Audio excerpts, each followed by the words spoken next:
Hello everyone, thank you for joining us and listening to this video titled Matthew's Tragic Story. This is a story about a father named Matthew Drudge who has been extremely wronged by his own family and the Elkhart County courts. In specific Superior Court 6, Matthew came to me a few months back to help him make this video. Matthew is a friend of mine and has told me personally in his words what the courts as well as his childhood family have done to Matthew. I am helping Matthew make this video as a favor for him because his story impacts me immensely as his friend. Matthew has opened my eyes to the complete corruption of the mother of his child, her parents, his own childhood parents, as well as their court's operation in Superior 6. To be honest, I am not a professional on video making. I apologize in advance that my editing skill are not so great. You may see editing mistakes as the video goes along. I have also covered my voice with an AI voice generator for I want to remain anonymous. Thank you for understanding. I am a private journalist who was reached out to by a man named Matthew Drudge, whose tragic story has been swept under the rug as well as others by Elkhart County's Superior 6. There have been numerous reports from mothers and fathers who have had injustice from the courts in Elkhart, Indiana, as well as video interviews from Channel 57's news. Judge David Benfigio works with as well as appointed Mary Rotz, who is unlicensed to be a guardian ad litem. Mary is also completely unsupervised by the Office of Court Services Office of Guardian ad litem / COSA, quoted by Richard T. Payne, an attorney from Indianapolis, Indiana. Matthew is currently going through a process of getting custody of his daughter Alicia Drudge through Elkhart County Superior 6 Court. Matthew had met a gorgeous woman months after the former girlfriend Alicia's mother had taken off on Matthew. The new woman Matthew had met had become his wife after Matthew's proposal. Matthew's wife had seen what a toll this situation had taken on her new husband. She felt that this was not acceptable for any man to have his child taken away, especially if he had done nothing wrong. Matthew had told his wife about his back condition and that the mother of his child would physically harm him. Matthew also told his wife of other events that had happened, including showing his wife the proof of destruction of his property in the house when the child's mother and her parents came to take things from the house while Matthew was at work. Matthew's story began back in the early months of 2020 when the mother of his child had taken Alicia Drudge away from him. Matthew and the mother had a discussion about the mother's other child's unethical behavior, who at the time was slinging a grocery bag of cat poop around the house and flinging it in the furniture and floor. The child was asked to scoop the cat litter and instead had other plans. Matthew, understanding that he was allowing the mother and her other daughter from a previous marriage, now divorced, to live with him in his house, barely paying rent since he was the only one in the household with a full-time job, Matthew had grown tired of the mother allowing her eldest daughter to behave in such a disrespectful manner. The mother had told Matthew that he was not going to order her daughter around and asking the child to stop anything, that she was the mother and was going to handle the situation.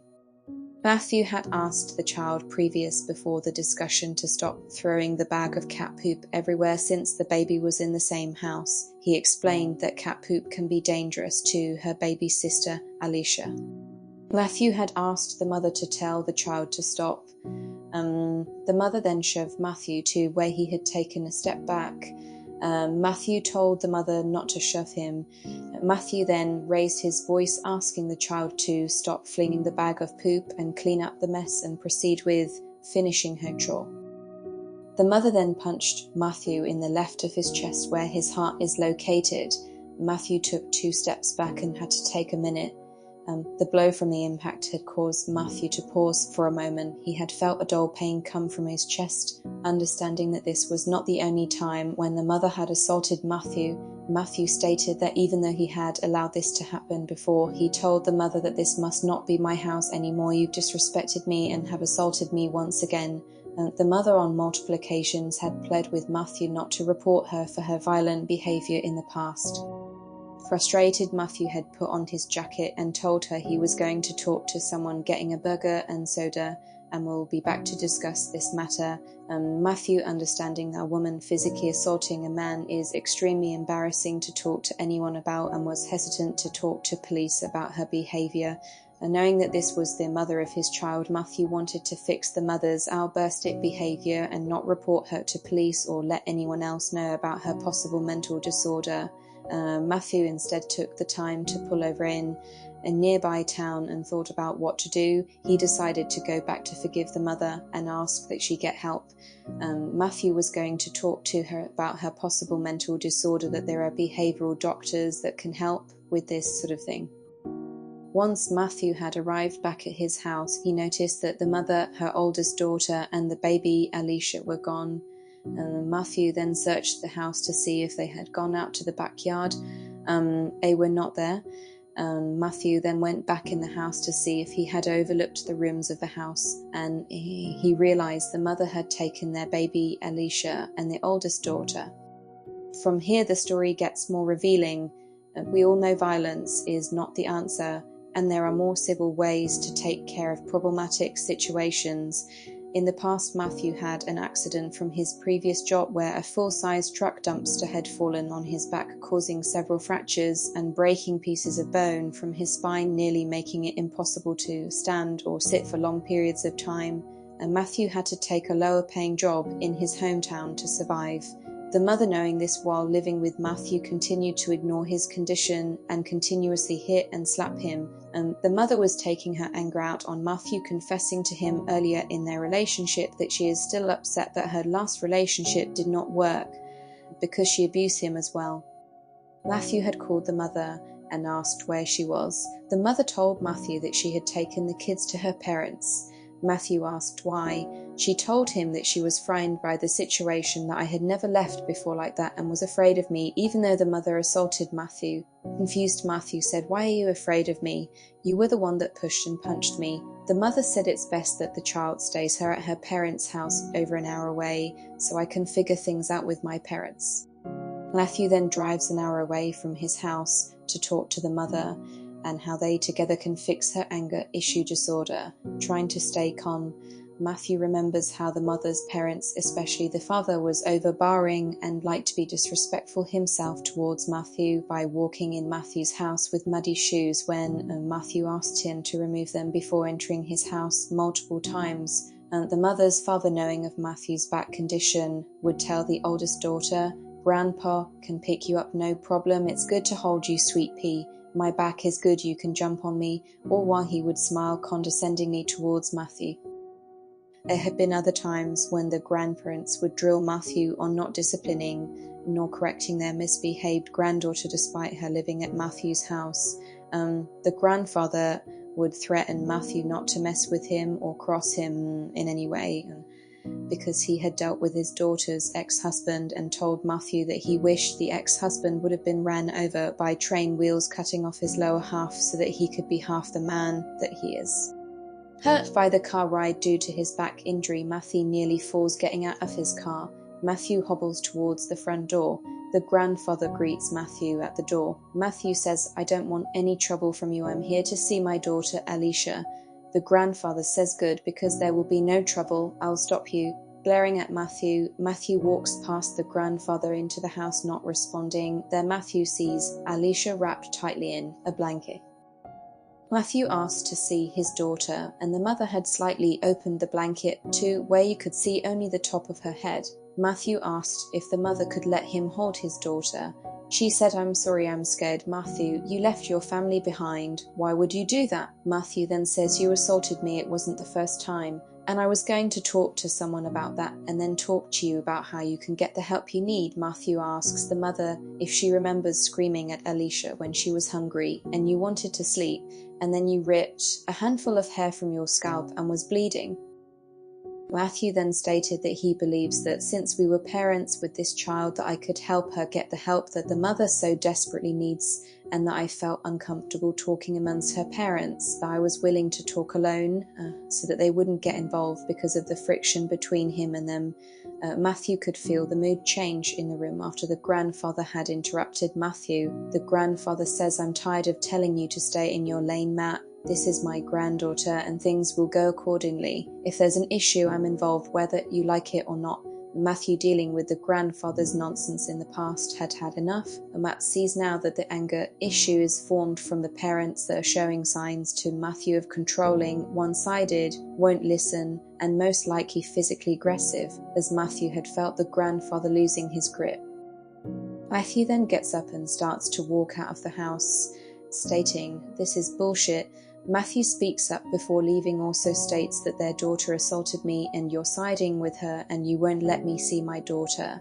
The grandfather screams at Matthew that this is his house and he won't allow me to accuse their daughter, that I need to allow their daughter to be free to express herself and not be oppressed by Matthew. The grandfather states that I need to go home. The grandfather walks past Matthew, holding the door open for Matthew to leave. Matthew looks at the grandfather and says, "And this is insanity." The grandfather tells Matthew, "It's not. Remember, Matthew, the world will never evolve around you. Mark my words." Matthew walked out onto the front porch steps as the grandfather stepped back, holding the door, while the mother stepped to the entrance of the front door, looking at Matthew, giving him this sad look, and states, "I hope you change," with a slight grin, but not to where the grandfather could see. Matthew says to the mother, "You do realize that this is bullshit and that you need professional help." The grandfather then steps in front of the mother and points his finger at Matthew's nose, nearly touching him. The grandfather says, "Don't you ever curse in my house again," shoving Matthew to where he almost falls off the steps, wrenching his injured back. Matt regains balance and stands up. Matt yells, "You can't keep Alicia from me forever." The mother shuts the screen door and pretends to call the police, stating that Matthew had assaulted her father and needed help right away. Matthew, shocked but understanding that this family is evil and will do anything to blame others even when they did the assaulting, and hurt from the assault and hurt from the despicable family twisting the event that just happened, Matthew drives back home, not sure how to proceed with what had just happened. Matthew, having a strained relationship with his own mother, still reached out, telling her what had happened. Matthew's mother's response was, "Well, I just don't know what to say, but whatever you do, do not get a lawyer." Matthew was puzzled why she would say that, but understanding how Matthew's mother treats his father, bullying him, belittling him, and controlling his household as far as Matthew can remember, Matthew's mother also stated that I must do whatever the mother of my child tells me, because it's easier for the man in situations like this, regardless of what she has done to me. Matthew was told by his mother that she was not happy that I was having a girl, because she did not and had boys instead. Also stating that Matthew was not good to be a father, nor was he a man in her eyes. She had also told Matthew before he left his childhood family that she was disappointed that Matthew was not a girl when he was born, because she wanted a girl to raise. Hurting Matt's feeling now, understanding why his own mother was extremely hard on him, as well as manipulating, blaming Matthew for most of her adult problems. Matthew's mother has hurt Matthew over the years, insulting his weight as well as other inappropriate insults, stating he needed to be more like his half-brother and be a money person. Matthew has had numerous issues with his mother belittling him in the past. Matthew ignored what his mother said. He started contacting lawyers in his area who would help his case. Every single lawyer he contacted heard the words Elkhart County. They deigned Matthew representation to be their client. Matthew was having zero luck. Fast forwarding, after meeting his wife, Matthew's wife encouraged him not to give up, that there will be a way and that she will help him find it. Matthew was relieved to know that he had someone on his side to help. Without representation, Matthew and his wife were convinced with the provided evidence of all the text messages, proof consisting of parent alienation, as well as proof of supplies and money bribery from the child's mother, a lot of dedicated preparation and organization, over 1,000 pages. They would move on to the courts. Once Matthew had established himself in the courts at Elkhart County, he was very hopeful that the case presented would hold weight. Matthew was in hopes that him and his wife's work would not be overseen by Superior Court 6. Matthew picked this specific court because he had heard that Judge Benfiglio doesn't take too kindly to women taking away children from their fathers. Matthew later got a phone call from a Mary Rotz, who stated she was the guardian ad litem. Mary asked Matthew what the mother's name was. Matthew stated her name, and then Mary comes back with "I know, I already talked to her." Matthew confused if she already spoke to the mother. Why is she nearly cutting me off, stating she already knows her and talked to her? Very odd, Matthew thought. The conversation continues with Mary asking Matthew why it took so many months to file for custody, insinuating I was late on the matter. Matthew says that he believes that she was sent a massive amount of proof of text messages, pictures of damages to property, bribery from the mother, PPO paperwork filed against the mother's father for assault, and much, much more. Matthew explained that this takes time. Matthew also explained that he was hesitant on filing to see his child because of the previous assaults from the mother and her father. Mary was reluctant on continuously badgering Matthew about waiting so long. Mary then said she got all she needed, then asked Matthew to wait for the hearing, Mary not giving much more information, and that kept Matthew in question. Matthew then got a letter in the mail stating what Mary Rotz had stated in the GAL report. In the GAL report, Mary had very little to say about the child's mother. In fact, the only thing that Mary had to say was that the mother, in a nutshell, needed to understand the father was to be a part of the child's life, and that the mother failed to understand that. Mary did point out the concerns of the mother's claims without evidence. Matthew had numerous slams from the mother claiming he had mood swings, erratic behaviour, as well as other false information stating Matthew had out of control bad behaviour. The mother did exactly what Matthew had observed from the events before dealing with the mother, lying and reversing her god-awful behaviour as if the other person was doing it. This is also known as reverse psychology. Mary also put in the GAL report that the father of the mother, the grandfather, was under investigation for child sex practices on his oldest granddaughter by the Indiana State Police Department. Matthew's wife instead was paid a visit by a state trooper at her job. They were looking for Matthew but wasn't home at the time. Matthew's landlord, who lived next door, was questioned by the officer where he may find Matthew, that he may possibly have answers to the investigation on the mother's father, the grandfather, and they were looking for anyone connected to that man for any information. The landlord said Matthew wasn't home at the time, but that his wife worked in the next town, she might know some information.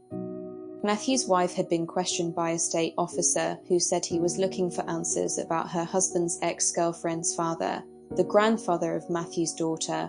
Pertaining to his investigation, Matthew's wife answered all questions, then returned back to work. The wife contacts Matthew with the shocking news and discussed that Alicia's grandfather was under investigation of child sex practices on the mother's oldest daughter. Matthew was concerned and very upset about this news, as any concerned father would be. Matthew tried contacting the mother over the phone to find out what was going on over there, but to Matthew's surprise he had been blocked by the mother for cell phone calls now. The mother already blocked Matthew on Facebook and cell phone text messaging previously before Matthew filed for a hearing to see Alicia. Matthew was in worry of the safety of his daughter possibly being molested as well and had no way to find out. The GAL report had also stated that the child's mother had been in contact with Matthew's mother and father the entire time Matthew was preparing for his hearing. Matthew's own mother and father were getting visits from Alicia's mother, bringing over Alicia and the oldest daughter as well, most likely orchestrated by Matthew's mother and his ex-girlfriend. They had gone behind his back knowing Matthew was most likely preparing for his case. This new information had hurt him very much. Matthew was also confused of the odd alliance between the two women, for Alicia's mother stated she wanted to kill Matthew's mother and explained in detail to him how she would carefully do it, because of earlier turmoil between the two while the child's mother and Matthew were still together. But as we all know, nothing brings two women together more than one man that they both hate. Matthew understood what hell he was walking into and still continued on with the process. Matthew, being battered by these nasty women, assaulted by the grandfather, still finds his strength within and ignored all the lies, assault and backstabbing. The hearing finally arrives and Matthew is ready to speak up on his behalf, hoping to get a chance to address Mary Rotz's lack of concern for Matt's evidence. But to Matt's surprise, Mary Rotz is not attending the hearing. David Benfigio calls Mary on speakerphone 3 times with constant ringing and no answer. Worried Matthew doesn't know how this will go now, and as far as Matthew knew, Mary Rotz held weight in her GAL report that she conjured up. Matthew feared for the worst, that the judge would proceed and not reschedule. As Matthews predicted, the judge ran off Mary's notes. The final statement said that Matthew and the mother needed heavy counselling, and they both were basically crazy. Mary stated to Matthew that she would look into the grandfather's state police investigation, but had nothing else to conclude on that part, nor was any picture evidence of the destructed property was mentioned, nor was the alienation evidence, where Matthew was completely blocked and cut off from all communications brought up, or any other evidence that Matthew provided to Mary Rotz and Superior Court 6. Judge David Benfiglio does not even address Mary's notes. The judge only ordered Matt to Elkhart's CAPS visitations and advises the parents to seek the proper counselling through their program. Matthew shocked as his hard work and evidence was thrown out for a quick judgment for CAPS visitation. The hearing lasted a whole 3 to 4 minutes. However, Matt did speak to legal counsel after to seek advice. The lawyer's advice was that if Matthew had gotten a lawyer who was willing to take his case before the judge's order, that visitation for Matthew should have never happened at all with his evidence. Matthew follows through with going to CAPS visitation centre in Elkhart, but first Matthew had to set up a time that would be suitable for the mother, which Matthew found odd to be in favour of the mother and not a mutual time for both. The director, Lachelle at the time, who no longer is working there, told Matthew that the only time the mother could come in was at 7 p.m. to 8 p.m, which for a 2-year-old was late. He asked for an earlier time, so the child wasn't going to be tired for bed before she saw him. Lachelle said that's the only time that Matthew could see Alicia. Then Lachelle asked if he accepted or declined the time. Matthew, with no obvious choice, accepts the time to meet. The first time Matthew goes to CAPS visitation, he was told by Mary that he was to go to the front desk and ask for my daughter, and that he might be billed for my first time, not to worry about money at first, that they have an address on file they can send the bill to. Once Matthew was at the front desk, he said he was there for Alicia Drudge. The heavy-set man behind the desk was scarfing down. A sub-sandwich said that will be $60 up front. Matthew said that he would be billed for his first time, is what he was told by Mary Rotz. The large man spraying food out his mouth said, "Well, then you don't see your kid. Come back next time," is agitated Matthew, but paid the man being fronted the money by some nice people he knows that knew Matthew had been waiting to see his child. Matthew is greeted by a very large woman who seemed nice at first. She told Matthew her name was Crystal. Matthew was taken back to a room where he sat on a chair to wait. After a moment, Alicia's mother came back, with Alicia crying a little as well with Crystal. Matthew stayed calm as he hadn't seen his abuser in several months. Matthew immediately asked why the mother was allowed back her. Matthew stressed that the judge said in his judgment that there were no other parties to be present but me and the facilitator. The mother continues smirking at him as she sits down with Alicia. The mother calmly says, "Look, it's your dad," then smirks again at Matthew. The mother continued to say, "Oh, you like mummy, though I know," obviously prompting Matthew to speak up and say something back. Crystal asks the mother to exit the room. The mother argues with Crystal that this is not fair and that she has her rights to be here. Crystal tells the mother to please go back to the waiting room. Crystal tells Matthew that she didn't know that was court-ordered for her not to be there. Matthew thanked Crystal. We now began the visit with no interruptions. Alicia starts her screams from start till the last part before she went home. Matthew tries playing with Alicia, pulling out a black and white stuffed cat. This cat looked very similar to Simon Matthew's cat at home. Alicia took the cat and threw it. Matthew tried to play dolls with his daughter. Alicia threw those as well, continuing to scream. Crystal suggests that we end the visit early because Crystal couldn't take much more of the screaming, and Matthew accepted the offer on Crystal's request. Once Crystal said to Alicia, "Do you want to go see Mummy?" Alicia immediately stopped crying and nodded yes. Alicia immediately stopped throwing her fit. She stopped crying, throwing things, and screaming once she was told it's time to see the mother. Matthew noticed the behaviour and was worried, for he had seen this pattern before from the oldest child that lived with him before the mother ran off. After Crystal came back, Matthew explained to Crystal of the behavioural patterns and stressed to her that he was concerned that this was learned behaviour when the child doesn't get her way. Crystal said that she noticed too, and that she would take note of the behaviour, and Matthew then was given back the stuffed cat by Crystal. Matthew then tells Crystal that the stuffed cat was a gift for his daughter, and that maybe with time she will warm up to the toy. Once the visit was over, Matthew returned to the front office to exit the CAPS building. Crystal then tells Matthew that the mother refused the toy to give it back to Matthew. Matthew said, "Oh, okay then." Calmly held his tongue, for he knew that the mother was acting childish and not in any way helping the situation for Matthew to bond with his daughter. Matthew's wife, who was in the waiting room, saw that the grandmother of Alicia telling the CAPS workers that she did not want anything of Matthew's to be in her house, reminding Alicia of his presence. A grandmother then tossed the stuffed cat at the CAPS workers at the front desk before leaving. The toy was not caught quickly enough by the workers, causing the toy to fall to the ground. Matthew had a conversation with Lachelle, the director, asking if she was going to take a note about that happening.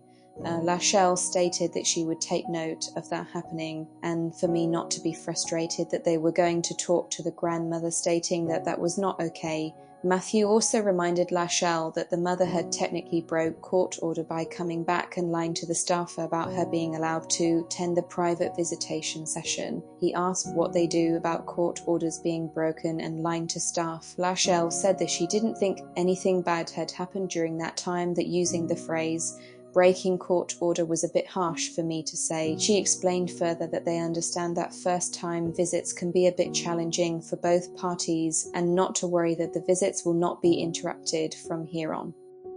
Matthew got very ill over the weekend and was still feeling awful through the beginning of the week.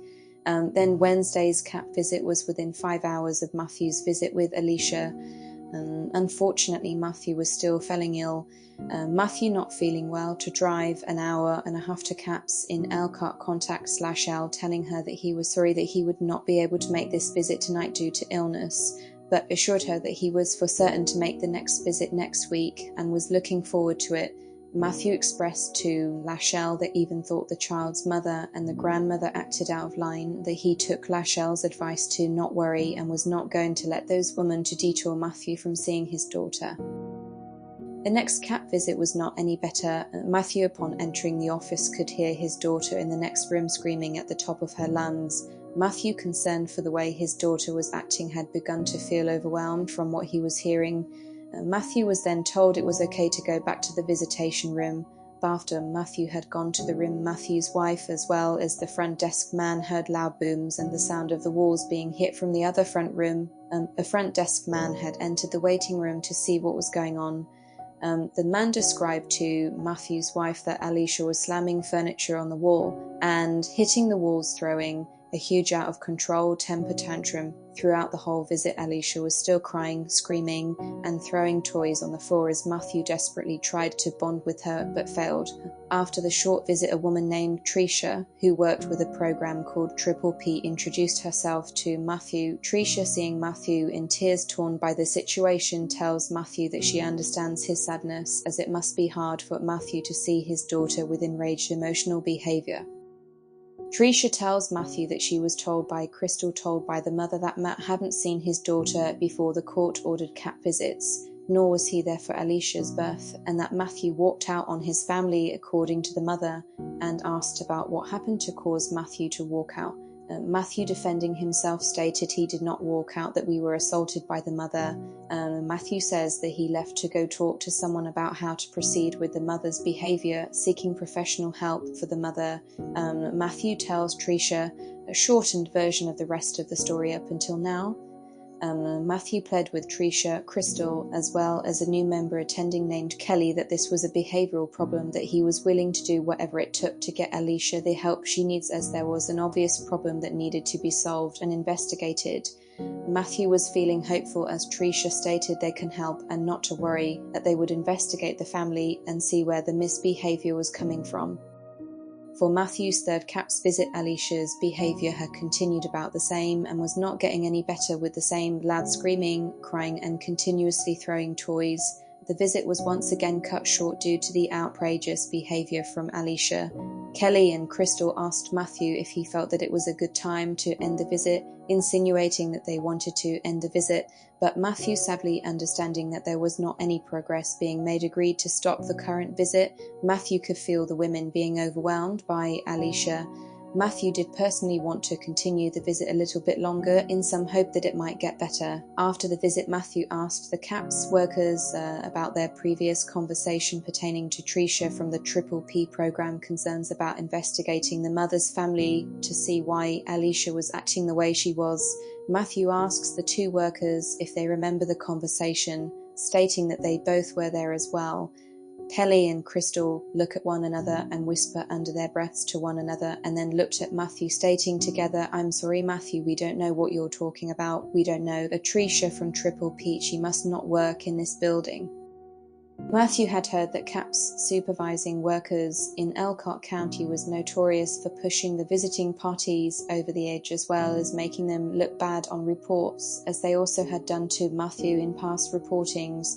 CAPS has many complaints about false reporting, as well as numerous other issues the visiting parties have stated. You can find the proof on their Google review page on the internet.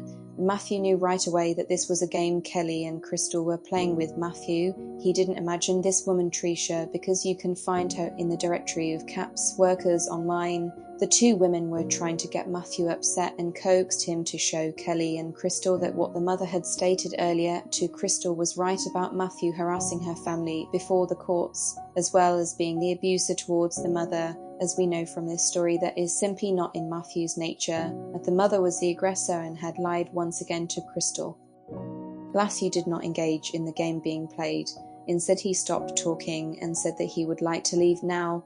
Matthew now holding a stare on the two lying women before him. They said that that was fine with them. Matthew seeing the relief in Kelly and Crystal's body language, being that Matthew wasn't going to question them any longer, possibly making up more lies, denying any discussions about Tricia and their concerned discussion from the previous visit. And Matthew was hurt and once again confused why the workers would do this. At the time of the discussion, both workers and Tricia were sympathizing with Matthew, as well as rubbing his back for comfort.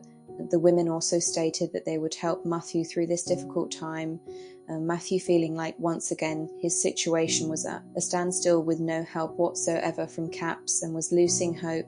And Matthew's now extremely very sad and very frustrated. He was growing tired of feeling this way. However, Matthew did contact Lachelle about this matter and asked if he could be able to talk to Tricia to clear this up. Lachelle was hesitant to give Matthew a contact number for Tricia. Lachelle stated that Tricia would contact Matthew and to wait for her phone call, not giving any number for Matthew to call. Tricia never called Matthew nor left a message. Matthew assumed that this was part of the game that CAPS plays on visiting parties, protecting one another. Matthew almost wanted to give up on seeing his daughter, as he had seen from the start Elkhart County court system is entirely corrupt. Matthew, having long conversations with his wife, once again encouraged him to go another time before contacting a lawyer to clean up this disgusting mess. Matthew's wife now more than ever could feel and see the pain in Matthew's eyes and couldn't stand it. Matthew agreed and went back to CAPS for another visit. For the final visit, as Matthew had no hopes of anything getting better, had a new CAPS employee working with him, a woman with the last name Van der Hul, who told Matthew that she specialized in children with behavioral issues, told Matthew she was ready for him to come to the back for his visit. Matthew, excited, had assumed Tricia had replaced Crystal and Kelly with this new CAPS supervisor in hopes to fix Alicia's nuclear behavior. As Matthew and the new worker were walking back to the room, he asked Van der Hul if she was working with Tricia from the Triple P program. Van der Hul, looking confused towards Matthew, says, "No, I don't know. Tricia, I'm just filling in for Crystal and Kelly," but didn't explain why the two women from before were not there today. Alicia once again throughout the visit screamed, cried, and threw toys, as well as hitting the entrance door of the visiting room. Van der Hul, overwhelmed and shocked at first, tried to interact with Alicia but had zero luck. Matthew, seeing as this woman was being overrun by his daughter, stopped the visit so that Van der Hul could get a break. Matthew could see the struggle in her eyes. Alicia was swinging her arms at Vanderpool, making it hard to put on her coat. As the worker was putting Alicia's coat on, she told Alicia not to do that.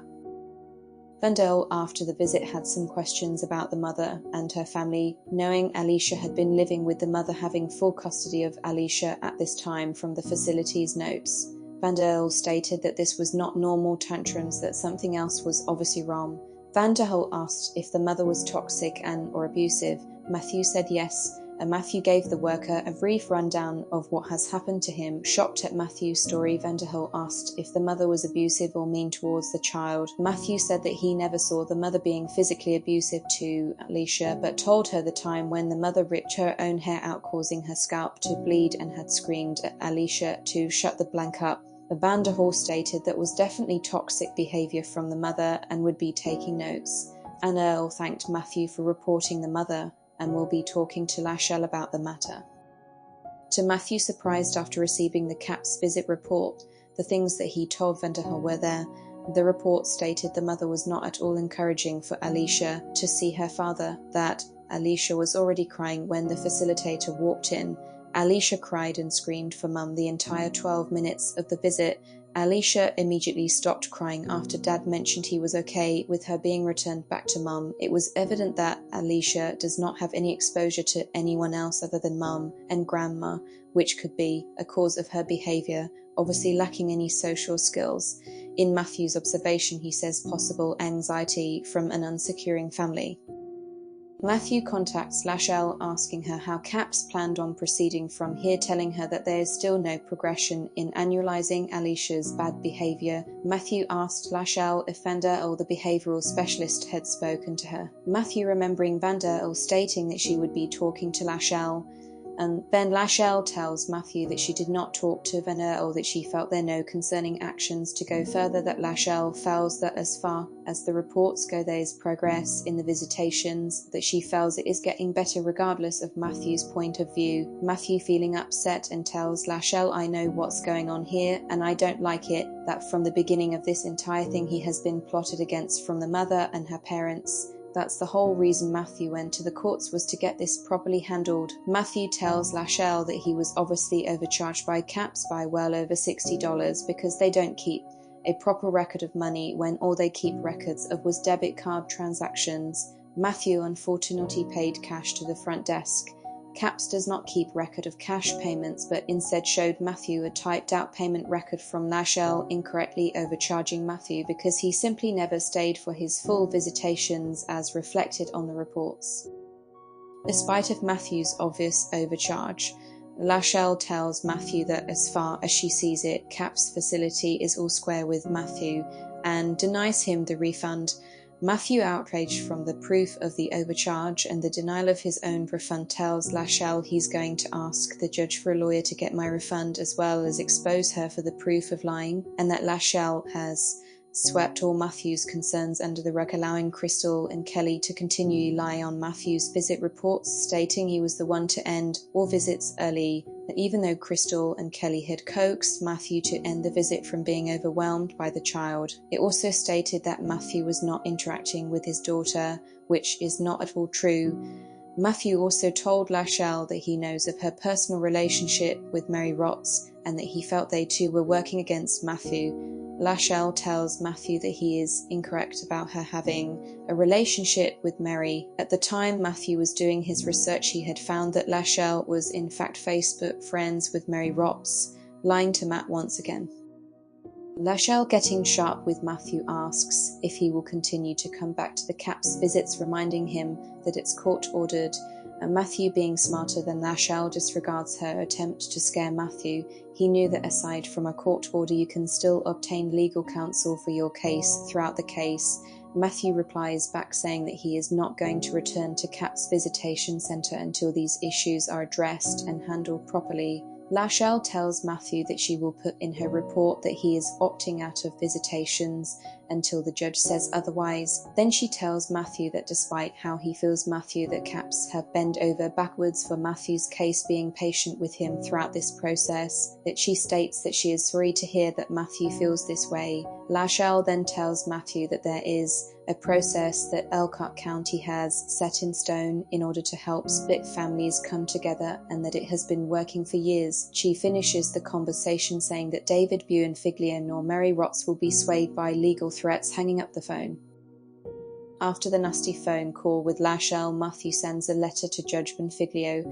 He stated all the problems with the CAPS workers, Crystal and Kelly denying the conversation with Tricia, the false reporting on his visits, a mother breaking court order by walking back to Matthew's first visit, sitting in the room, making Matthew uncomfortable. He told the judge that had made him feel that CAPS was disregarding the recorded claims that the mother had physically abused him, allowing the mother to come back regardless.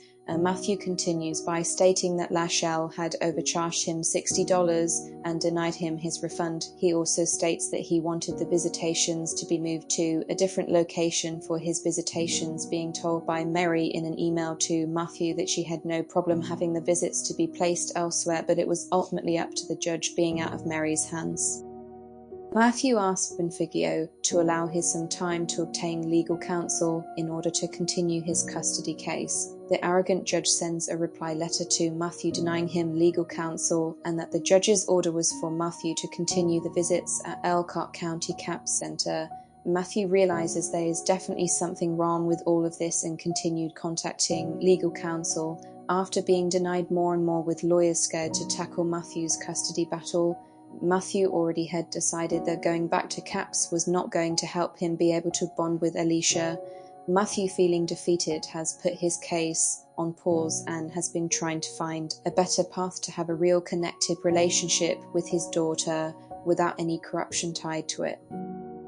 Later, Matthew, in desperation, reached out to anyone who had been wronged by the likes of David Buenfigio and Mary Rotz online. Matthew and his wife was seeking anyone who had found another way for that he might be able to fight this. They came across a Facebook group called Exposing GAL Mary Rats. They messaged them asking for information on how to beat this unethical team of Elkhart County Superior 6. To their surprise, Matthew was not alone. Matthew had talked to a woman who had battled Benfigio and Mary for years. She tells Matthew and his wife that her pedophile husband, who had molested her girls from before, got custody of the children, ordered by Benfigio. This was at Mary Rott's recommendation. The helpful woman had told Matthew of specific lawyers who may be able to take his case in Indianapolis. Matthew was starting to see hope again. Keeping in contact with the woman, she also tells Matthew later that Benfigio, as well as anyone tied to Superior Court 6, are currently under investigation by the FBI for a money ring that the nasty judge has been caught ordering cases to his personal friends like Anthony Baradi, CAPS Mary, as well as other facilities, that the judge gets money back from them, making the judge rich off Mary's falsified requests. Matthew is waiting for his turn for the lawyers in Indianapolis. He understands this may be a long time, as others who have been wronged by this judge are using the same lawyer. Finishing up Matthew's story, he made a request for these people to be exposed, but not giving out complete information for fear that doing so may hurt his case in the future. This is a true story about Matthew Drudge.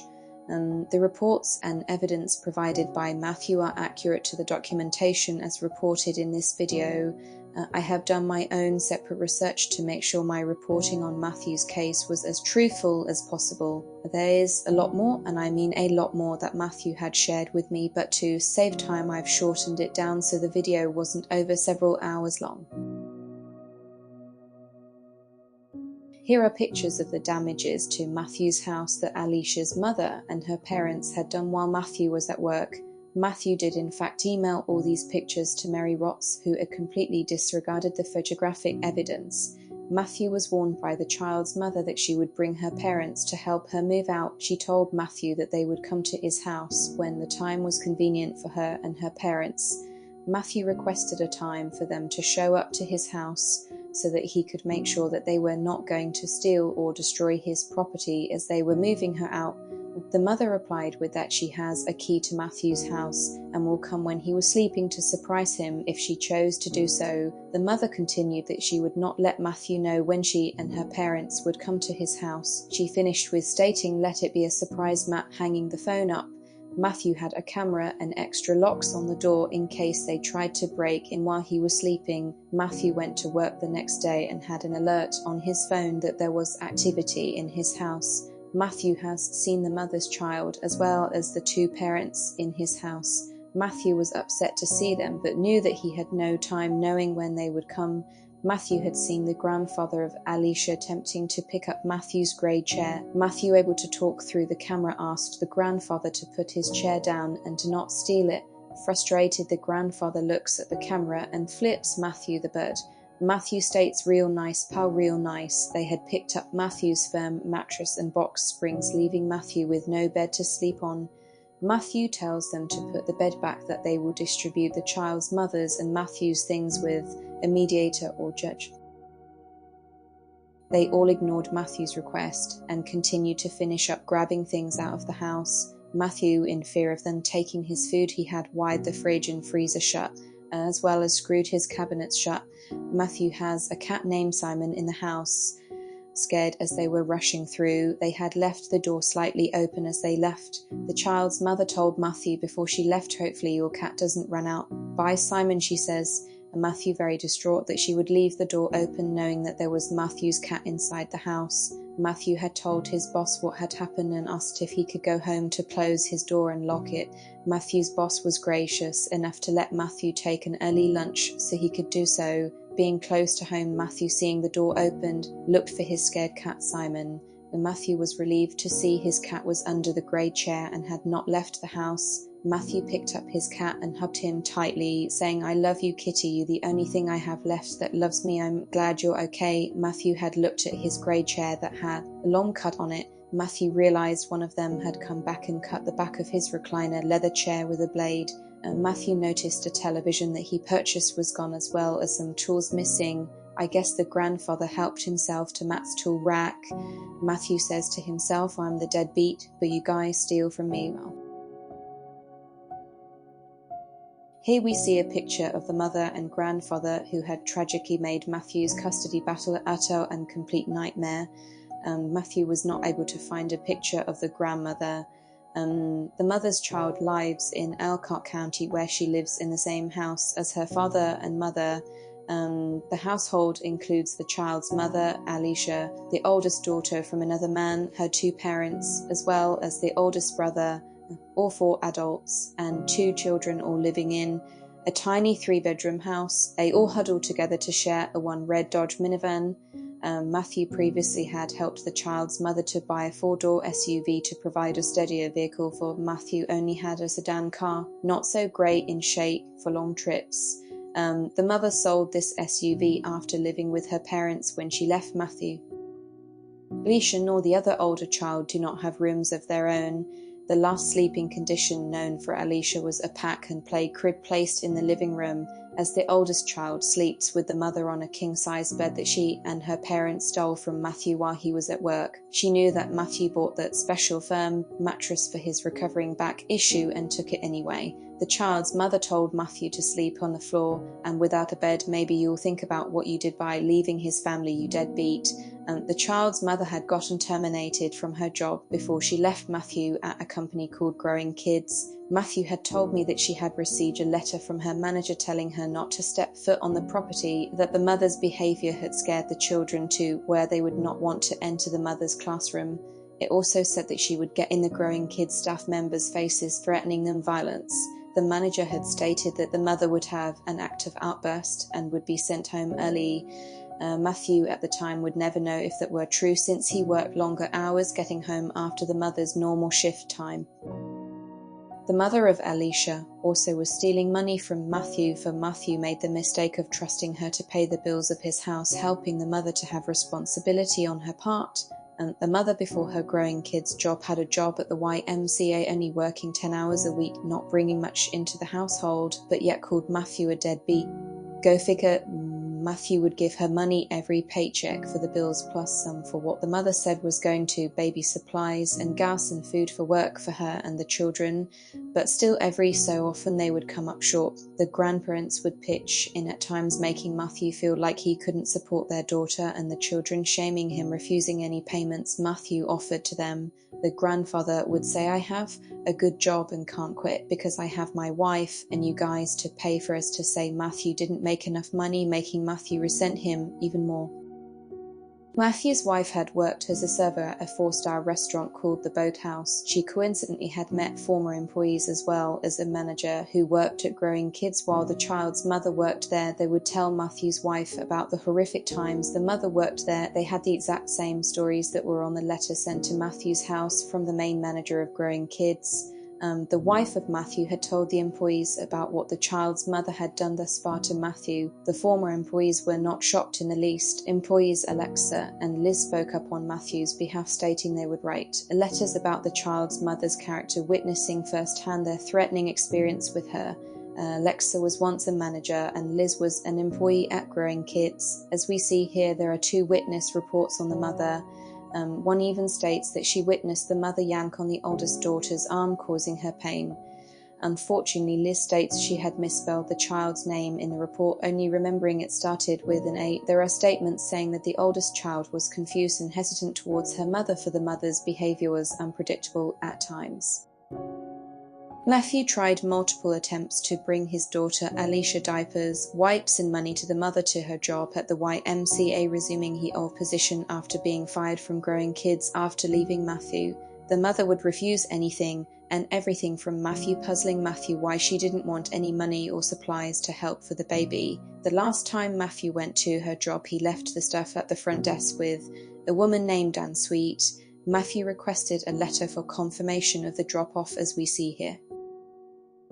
Here is a picture of Matthew's mother, who runs a daycare in Kosciuszko County. She is found online running a business page called Little Stars Preschool on a Facebook page. Do you remember this video on YouTube from a content creator / independent investigator under the name of Wolf Mulder? According to this video, Matthew's mother was involved in covering up John B. Lowe II from investigative questionings lying on the man's behalf from having knowledge of John B. Lowe's activities at the church.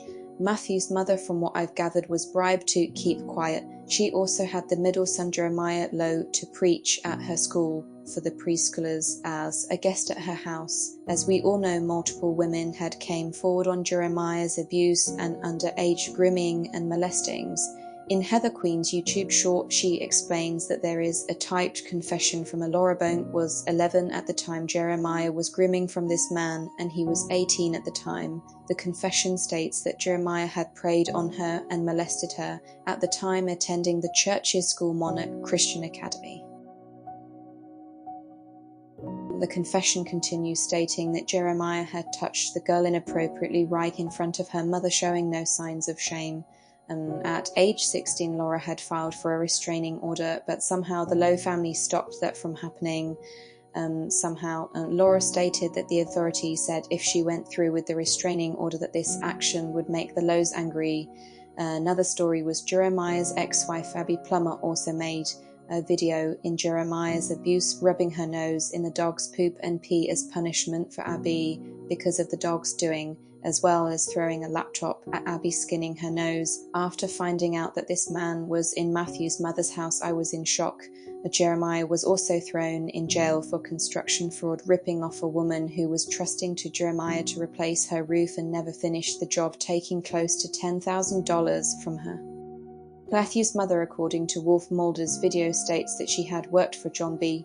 Lowe's school named Monarch Christian Academy, literally located behind John's church.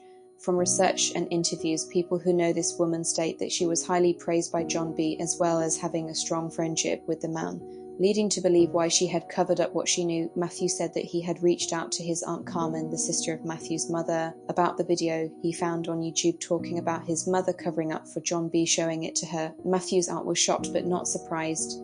Carmen tells Matthew stories about her sister that Matthew didn't know. They mainly consist of her sister being a consistent liar about most things. Matthew and Carmen both agree that Matthew's mother needs professional help. Also that Carmen says that she behaves just like their mother, Betty Jean Reed, who would have been Matthew's grandmother, who he doesn't ever remembering seeing as a child. Betty was known for her pathological lying ways, belittling others as well as an abuser.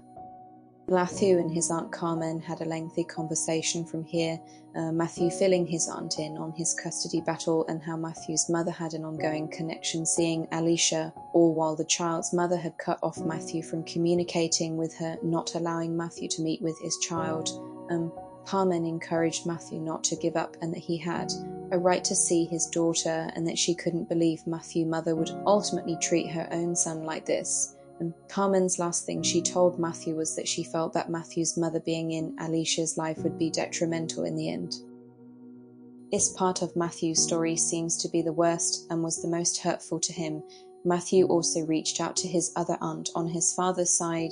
Matthew also tells his aunt that about the situation so far. His aunt also devastated to hear the news. Matthew's aunt, who wants to remain nameless, Matthew said specifically out of respect, told Matthew that she was held down and was sexually assaulted by Matthew's father when they were younger. Hearing this news, Matthew's heart sank and felt sick to his stomach, feeling ashamed of his father. Matthew had other stories that his mother told him when he was younger that were simply not true, confirmed by Matthew's aunt. One story his mother told Matthew was that his father's sister came to the house to tell her brother that one of their parents were in poor health and in the hospital. Matthew's mother told her sister-in-law that her husband was sleeping right now and needed rest for work before he went in, and said that didn't sound like any emergency to her slamming her front door in Matthew's aunt's face. There was what sounded like a smaller thud on the door, then followed with a loud moaning sound. Matthew's mother told Matthew that his aunt had hit our door out of anger and yelled at his mother, but that's not what it sounded like. To Matthew, it sounded like a smaller object slightly hitting the door and then a loud moan of pain. Matthew's aunt had clarified that she did not knock on the door, but was standing on the ledge of the doorway when Matt's mother had slammed the door in her face. She had grabbed the door knocker and it slipped out her hand, causing the little hit sound on the door. Then Matthew's aunt had fallen to the ground, then moaned loudly that she was hurt for someone to help her. Matthew's aunt also told Matthew about Matthew's mother when she was younger. She was a single mother with Matthew's half-brother's father named Jimmy. She left Jimmy and met Matthew's father when they were young adults. Together they both lived with Matthew's grandparents' house with Matthew's half-brother in their basement for many years before leaving permanently. Jimmy supposedly died from a diabetic issue after Matthew's mother left him. Matthew had discussed with other family members on his half-brother's side that they had believed Jimmy's death was tied to Matthew's mother in some way, but was never looked into heavily. Matthew, now full of all kinds of information about his mother, had understood that this narcissistic character his mother had created was formed out of her own creation due to her insecure need to be on top. People are not born evil, they choose their path, maybe out of hurt, maybe out of insecurities, or possibly other reasons. Whatever made Matthew's mother such a disgusting, lying, no good, narcissistic, entitled evil witch, Matthew may never know, but vows to never become a person like she is. Matthew says that this is his moment to turn a new leaf over for his family and to make the Drudge name become a name of hope and prosperity. Matthew is looking forward to the day he will get to have a good and uninterrupted relationship with his daughter. He understands by putting this video out, these specific people may retaliate for the exposure. Matthew is not in any way nervous nor afraid of these people and is well equipped and prepared for any trouble they may cause him. Matthew has assured me that he has multiple allies that will guarantee his safety. Thank you so much for listening to this video. Matthew knows that justice will always prevail over evil. Matthew encourages others who have been hurt by the courts to speak up on your experience of injustice. Matthew's case is just one, and there are many others whose story needs to be told. It seems that mothers are the target for Superior 6 Court in Elkhart, but remember that there are good fathers who are struggling with the same bad people of this court system, and unfortunately their own flesh and blood as well. Matthew's last message to everyone is to keep close to the ones who lift you up and sharpen you, just as iron sharpens iron. Stay strong and stand your ground even if others are dabbling in evil. As Matthew has stated before, you are not born with evil in your heart.